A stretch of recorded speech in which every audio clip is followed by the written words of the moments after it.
இன்னைக்கு திமுக என்று சொன்னாலே அது தீய சக்தி என்று எல்லோரும் முடிவு செய்து விட்டார். அப்பப்ப நாம் செய்யக்கூடிய சிறு தவறுனால மட்டும்தான் ஆட்சிக்கு வருகின்றார்களோ தவிர அவர்கள் வேண்டுமென்று யாருமே நம்ம ஆட்சிக்கு எப்பொழுதும் கூட அனுமதி கொடுத்தது கிடையாது.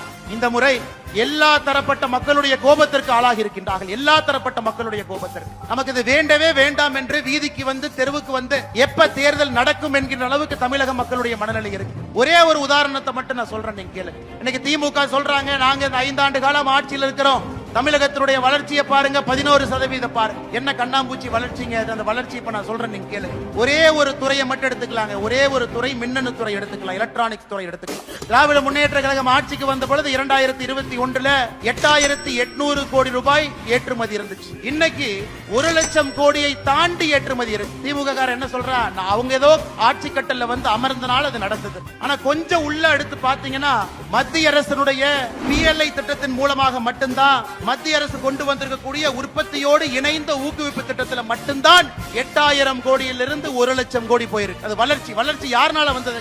மத்திய அரசு கொடுத்திருக்கக்கூடிய ஊக்கத்தினால மத்திய அரசு எல்லா மாநிலத்தையும் உயர்த்த வேண்டும் என்றால். இதே நீங்க ஆட்டோமொபைல் துறை எடுத்துக்க, 82 நிறுவனம் மத்திய அரசுடைய PLI பயன்படுத்தி இருக்கிறாங்க. 46 நிறுவனம் தமிழகத்துக்கு வந்திருக்கிறாங்க. அதனால இந்த கண்ணாம்பூச்சி வளர்ச்சி என்று சொல்லக்கூடிய இந்த பொய் வளர்ச்சியை யாரும் ஏற்றுக்கொள்வதற்கு தயாராக இல்லை. திராவிட முன்னேற்ற கழகத்தினுடைய குடும்பம் மட்டும்தான் வளர்ந்திருக்கு.